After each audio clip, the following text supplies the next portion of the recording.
안녕하세요. 저는 이번에 멀티모달 모델에 대해서 세미나를 진행을 할 컴퓨터학과 진시윤이라고 합니다. 세미나 발표는 또 처음이어가지고 어떤 주제로 할지 정말 고민을 많이 했었는데 또 디퓨전 하려다가 다른 걸로 틀어본 게 이 멀티모달 모델입니다. 일단 멀티모달이 뭔지부터 간단하게 언급을 하고 넘어가도록 할게요. 그러니까 모달리티는 단순하게 이야기를 해보자면은 이 처리를 하고자 하는 데이터의 형태라고 보시면 돼요. 그러니까 뭐 사람에 비유하자고 하면은 뭐 오감과 같은 것들이 있겠죠. 예를 들어서 비주얼 정보도 우리가 보는 것들에 대한 정보를 처리를 하는 것도 있고, 오디오 정보들 혹은 텍스트 정보도 있고, 뭐 자이로스코프 같은 각속도 같은 것들도 이 모달리티에 포함이 된다고 해요. 이 멀티모달이라는 개념이 왜 나왔느냐? 예를 들어서 이 한 모델이 있는데 이게 이미지를 처리를 인풋을 받아서 이미지를 아웃풋으로 나게 되는 이런 유니모달 모델들이 있었는데, 얘네들 같은 경우에는 처리할 수 있는 태스크의 한계가 명확하잖아요. 뭐 이미지 투 이미지 유니모달 모델인데 여기에다가 내가 텍스트를 넣었더니 어떤 이미지를 만들어 달라라고 요구를 할 수가 없는 것이니까요. 그래서 이 유니모달 데이터들의 한계를 극복하자 이 멀티모달리티가 조금씩 관심을 받게 되었습니다. 그리고 점점 더 이거에 대한 관심이 더 증가하게 되는데 크게 두 가지 이유로 나뉜다고 해요. 첫 번째는 이걸 엔드투엔드로 데이터 프로세싱을 할 수 있다라는 겁니다. 그러니까 뭐 우리가 일일이 하나하나 이거에 대한 어노테이션, 이거에 대한 어노테이션 이거 합쳐주고 이런 식으로 좀 불필요한 노력들이 필요하지 않게 된다라는 거죠. 두 번째는 이게 제일 핵심 목표인 것 같은데, 제너럴한 AI를 생성할 수 있도록 하는 게 최종 목표라고 볼 수 있습니다. 예를 들어서 아까 말했던 유니모달 모델의 한계가 있었잖아요. 이미지 투 이미지 모델인데 텍스트를 넣어서 이미지를 만들어 달라. 그것뿐만이 아니라 뭐 비디오를 넣었더니 여기에서 어떤 뭐 리트리버를 해달라. 이런 식으로 더 제네럴한 태스크에 대해서 행동을 할 수 있는 모델을 만드는 것이 최종 목표다라고 볼 수가 있게 되는 거죠. 그래서 이 멀티모달에 관한 개념들은 굉장히 방대하기는 하지만 조금 더 집중적으로 이야기를 할 방향이 있는데, 제가 이 발표를 준비를 하면서 좀 흥미로운, 좀 신기한 논문을 하나 발견을 하게 되어가지고 그거에 대한 빌드업을 해나가겠습니다. 뭐 대표적으로 가장 유명하다고 볼 수 있는 멀티모달 모델로 보면은 클립이 있겠죠. 이거는 다들 한 번쯤 적어도 들어보거나 아니면은 읽어본 논문이 되겠는데, 이게 제가 아까 말씀드렸던 제일 대표적인 텍스트 투 이미지 모델이라고 볼 수가 있겠죠. 그냥 간단하게 이거는 다 겉핥기식으로 갈 거기 때문에 간단하게만 설명을 드리고 가겠습니다.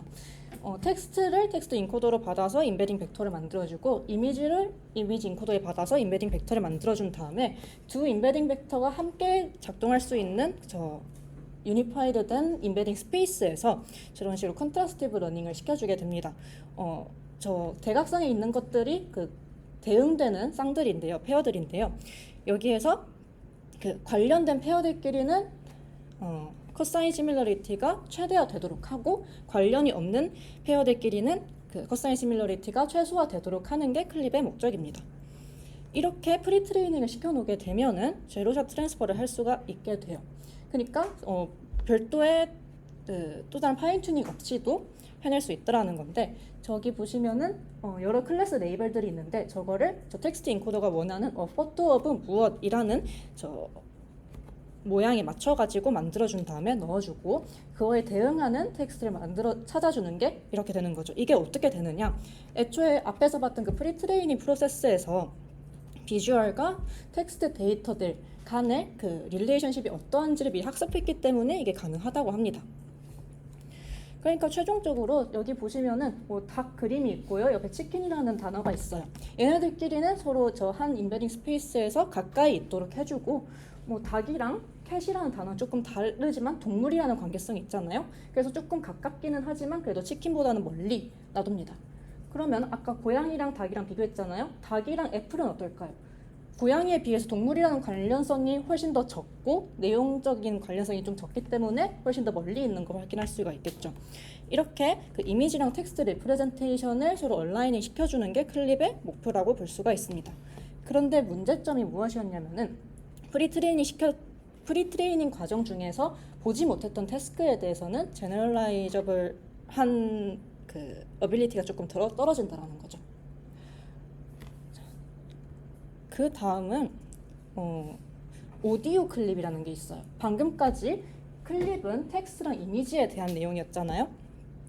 근데 여기에다가 하나의 모듈을 더 붙여가지고 오디오도 같이 트라이 모델로 작용을 할 수 있는 모델로 만들어준 게 바로 오디오 클립입니다. 여기 왼쪽에 있는 부분은 클립이랑 완전 똑같은 내용이고요. 여기 ES Res Next라는 것을 통해서 오디오를 받아주어서 여기에서 그 컨트라스티브 러닝을 텍스트랑 이미지에 대해서만 했었잖아요.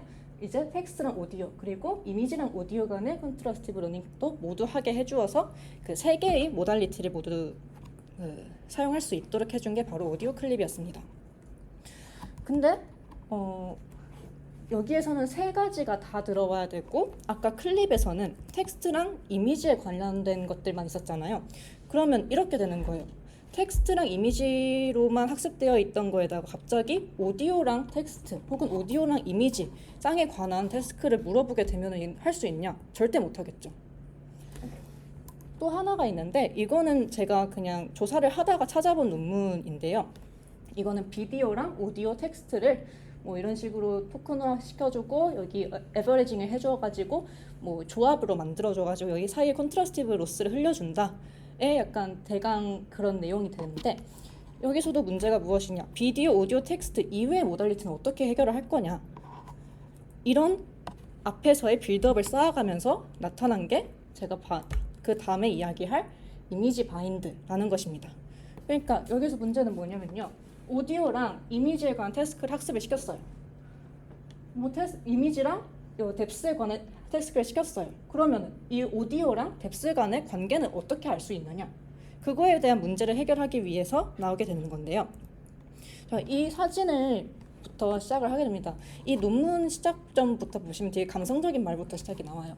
이렇게 빛이 해변 사진이 나왔을 때 여러분이 무엇을 떠올리느냐? 뭐 예를 들어서 파도 소리라는 것도 떠올릴 수도 있겠고, 아니면 그때의 뭐 경험이라든지, 아니면 함께 여기에 거닐고 있는 사람들이라든지, 아니면은 논문에서는 언급하기로는 한 편의 시도 떠오른다고 하더라고요. 아무튼 이렇게 하나의 이미지를 통해서 사람은 뭐 소리라든지 텍스트라든지 이런 모든 모달리티들을 연관을 시킬 수 있는데 이거를 이제 모델에게도 시켜보겠다라는 겁니다. 그 이유 방금까지 설명드렸죠. 저희는 소리, 이미지, 텍스트, 뭐 아까 나왔던 예시 중에서는 뎁스라든지 뭐 아무튼 비디오라든지 이런 다양한 모달리티를 사람은 자연스럽게 이렇게 온라인에 시킬 수 있는데 이게 모델한테는 특별한 슈퍼비전이 필요해서 일일이 다 쌍을 만들어줘서 했었습니다. 근데 이제 이거 없이도 만들어 보겠다는 게 이미지 바인드고요. 그걸 어떻게 해결하느냐? 바로 이머전트 얼라이먼트라는 방법으로 해결을 하고자 합니다. 이거는 좀 이따가 설명을 드리도록 할게요. 그래서 여기서 보시면요. 뭐 이미지 텍스트에 대한 쌍, 이미지 뎁스 쌍, 이미지 오디오 쌍, 뭐 이런 식으로 총 6가지에 해당하는 모달리티를 모두 하나의 임베딩 스페이스에다가 담을 수 있도록 한 첫 번째 논문이라고 소개를 해줘요. 즉 중간에 비디오는 이미지의 연속이잖아요. 즉 이미지와의 쌍으로만 학습을 시키게 된다면은 다 가능하다라는 겁니다. 그게 어떻게 되냐? 이미지 혹은 비디오 인코더를 통해서 QI를 얻어요. 그리고 텍스트, 오디오, 뎁스, 덩얼 아니면 IMU 얘네 5개 중에 하나 정보 쌍을 만들어요. 그런데 얘네들끼리 인포 NC 로스를 흘려주게 되고 시메트릭하게 로스를 흘려주게 되면은 다음과 같은 행동이 나오게 된다고 하는데요. 여기서는 이머전트하다라고 명명을 합니다. 즉 그게 무엇이냐? 이미지라는 앵커만 존재를 한다고 하면은 예를 들어서 이미지랑 텍스트 쌍이 학습이 됐어요. 그리고 이미지랑 오디오 쌍이 학습이 됐어요.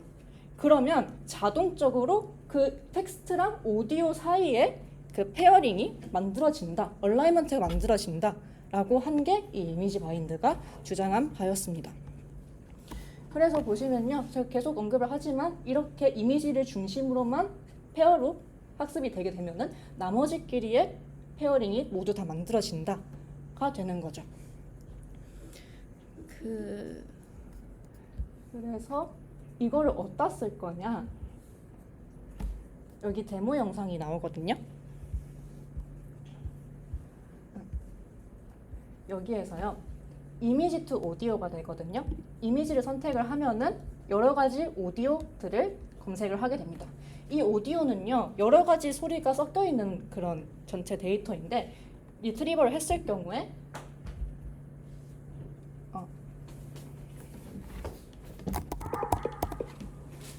이렇게 강아지 소리를 찾아주는 것을 확인을 할 수가 있고요. 그리고 만약에 텍스트를 입력을 받았을 때 이렇게 리트리버를 해주게 되는데 이렇게 미야옹이라는 그 텍스트를 받았을 때 오디오도 찾아주고 이미지를 찾아주는 걸 확인할 수가 있습니다. 이것뿐만이 아니라 이렇게 오디오를 받게 되면은 이미지를 이렇게 만들어주기도 하고요. 그리고 제일 신기했던 것 중에 하나는 얘가 제너레이션도 가능하다는 겁니다. 강아지가 그 우는 소리랑 해변이라는 이미지가 들어오게 됐을 때 이렇게 강아지가 해변을 바라보면서 짖는 듯한 이미지를 만들어주는 것도 확인할 수가 있었어요.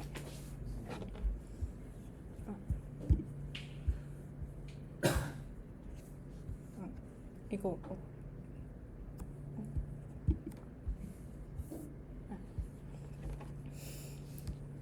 아무튼 앞에서 설명한 클립이나 오디오 클립 그리고 이미지 바인드 간의 차이를 보시게 되면은 클립이나 오디오 클립은 어쨌거나 텍스트 프롬프트라는 것을 기준으로 걔네들이 해당하는 모달리티와의 커릴레이션들을 활용을 해주어야만 했었고요. 근데 이미지 바인드는 오직 이미지 페어링 된 데이터들만 가지고 학습을 시켜주게 되면 나머지 모달리티들을 페어링을 해줄 수 있게 된다라는 게 이거의 장점이었습니다. 그래서 아까 보여드린 데모 사이트들에서 얘네들이 그 논문에다가 실어놓은 것들이 다음과 같아요. 뭐 여기에서 오브젝트 디텍션도 할 수 있다 라고도 설명을 해주고 있거든요.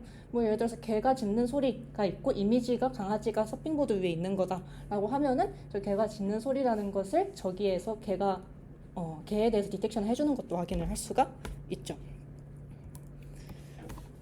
근데 이게 그 클립은 2021년에 오픈 AI에서 낸 논문이었잖아요. 그리고 이 이미지 바인드는 메타 AI에서 낸 올해 5월에 나온 논문이란 말이에요. 근데 아직 클립에 비해서 그 유명세가 조금 덜 하잖아요. 그 이유는 아직까지 그 어떤 태스크 스페시픽한 모델에 대해서는 아직 그 소타를 넘겨본 적이 아직 없다라고 합니다. 그래서 추후 논문 연구에서 각 태스크에 대해서 조금 더 제너럴하게 수행을 할 수 있도록 진행을 할 거라고 하네요. 제가 한 서베이 논문에서 봤던 멀티모달리티에 대한 그 챌린지들을 5가지로 이렇게 이야기를 하게 되는데 2017년 거여가지고 약간 조금 옛날 버전이라고 볼 수 있는데요. 뭐 리프레젠테이션은 각 모달리티를 어떻게 표현할 거냐, 트랜슬레이션은 각 레프레젠테이션 간의 그 매핑을 어떻게 해줄 거냐, 얼라이먼트는 방금까지 소개드린 거죠. 모달리티들 간의 페어쌍들 간의 그 연관성이 어떻게 되느냐, 퓨전은 그 뭐 2개 이상의 모달리티를 어떻게 사용을 할 거냐, 코러닝 같은 경우는 모달리티가 어떤 것이 하나 부족할 때 그거를 보완해 주는 걸 어떻게 하느냐, 이렇게 5가지로 이야기해 주게 되는데 이 논문을 읽으면서 그런 생각이 들더라고요. 벌써 이렇게 이 이미지 바인드가 여러 가지 모달리티를 하나의 인베딩 스페이스에 담아준 첫 번째 논문인데 약간 이 5가지를 조금 더 아우를 수 있는 초석이 되지 않았을까. 그리고 메타 AI에 조금씩 더 연구를 하게 되게 되면은 이제 모달리티를 좀씩 정복하는 논문이 나오지 않을까, 이런 기대감이 들었던 것 같습니다. 아무튼 제 흥미로부터 시작을 해가지고 시작된 세미나였고 부족한 발표였지만 들어주셔서 감사합니다.